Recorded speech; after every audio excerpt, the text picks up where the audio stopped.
in order to study the continuity of several variables, firstly we should note that a function should be continuous at a point x0, y0 if these three conditions are satisfied. The first condition is that the function should be defined at that particular point. Second thing is that the limit of the function should be defined at that particular point, that means it should exist. And the third point is that the value of the limit should be equal to the value of function at that point. In earlier case it would be some arbitrary number, say L, but in this case it should be the value of the function calculated at the point x0, y0.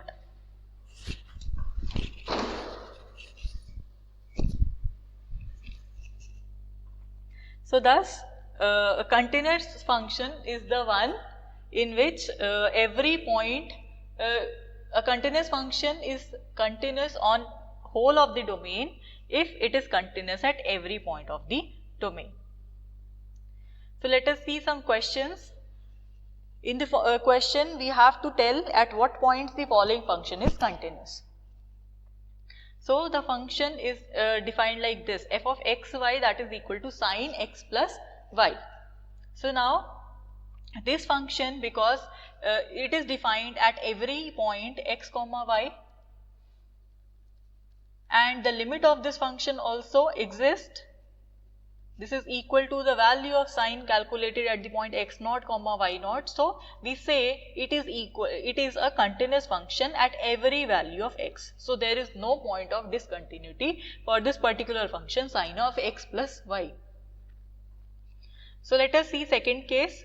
For the second part we have this function as x plus y divided by x minus y.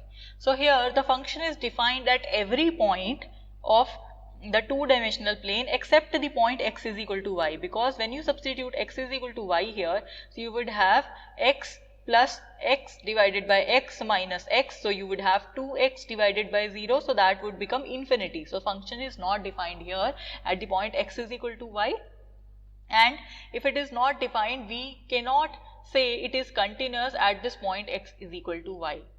But at all other points except this point x is equal to y, we say our function is a continuous function. For the third case, for the third part, our function is given to be x plus y divided by 2 plus cos x. So here for the function to exist, firstly we will see whether this is infinity at some points or not. So for that we just substitute the denominator as equal to 0. So when you put 2 plus cos x is equal to 0, what is the value of x that you will get? 2 plus cos x is equal to 0. You know what is the limits of cos x? Cos x always lies between minus 1 and 1. So even if you substitute the lowest most value of this cos x, so you would have 2 plus minus 1, which would be 1. So this function would not be 0 at any point. So that means the denominator is not going to be 0 at any point. So this function is defined at all the points x, y of the two-dimensional plane.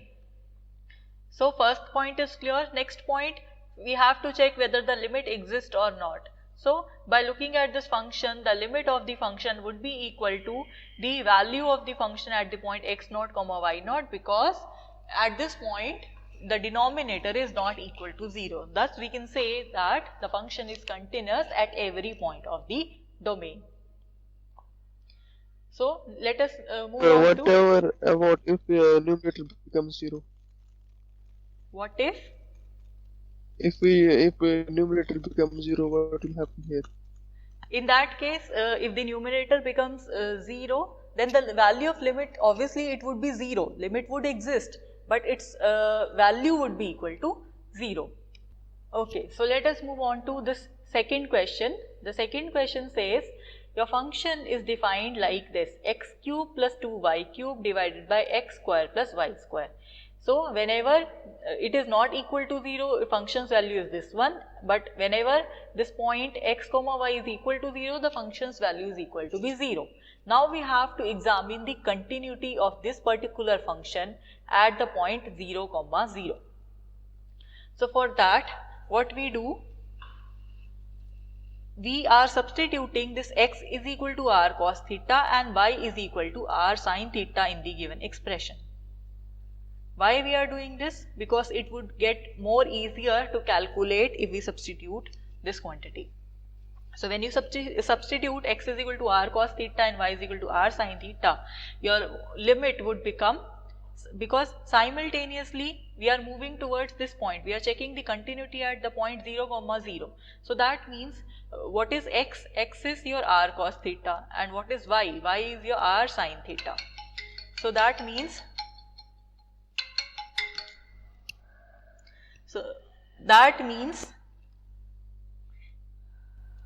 this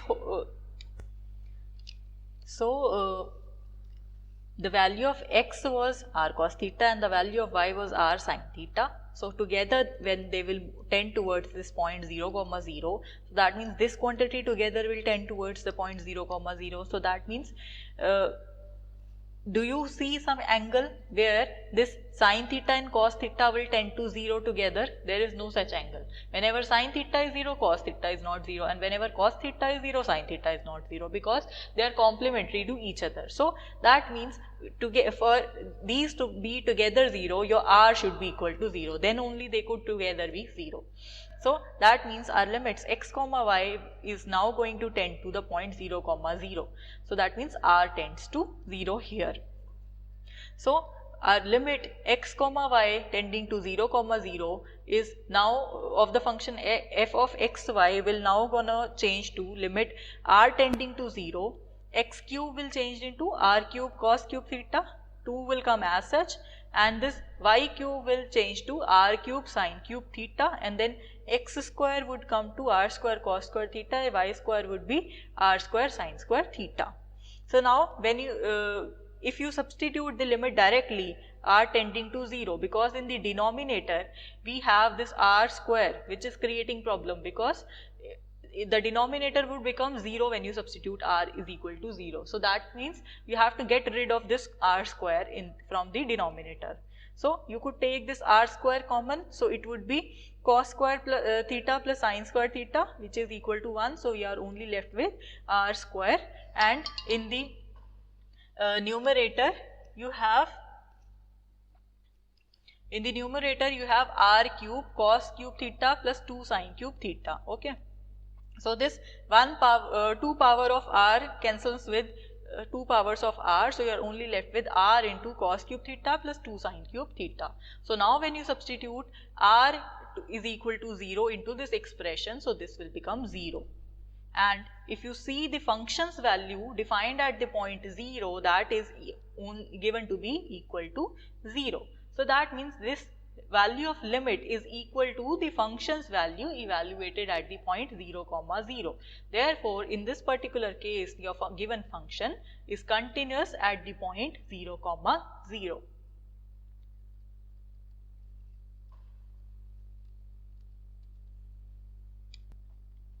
So the third question here is, we have whenever x, y is equal to 0, the function's value is equal to 0, and whenever they are not equal to 0, the function's value is this one. So we have to check the continuity of this particular function at the point 0, 0.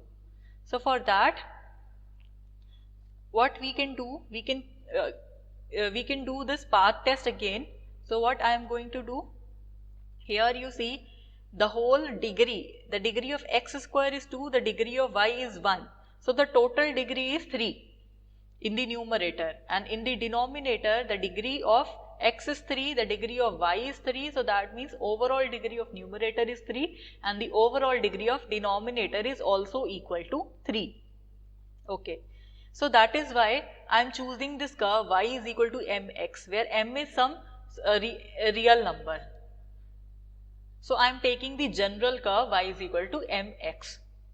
So when you substitute y is equal to mx into the given limit, that is limit xy tending to 0, 0 f of xy. So instead of y, I will substitute mx. So it would be x square into mx divided by x cube plus mx whole cube. So you could simplify this. So this x cube will cancel with in the denominator and numerator both, and you would be left with m divided by 1 plus m cube. So here also the value of limit is not unique. Why? Because it is dependent on m. It is dependent on m. So as soon as you change your m, then this limit would change. So the limit is not defined, or the limit does not exist here at the point whenever xy goes to the point 0, 0. So thus we say, because the limit does not exist, the given function is not continuous at the point 0, 0.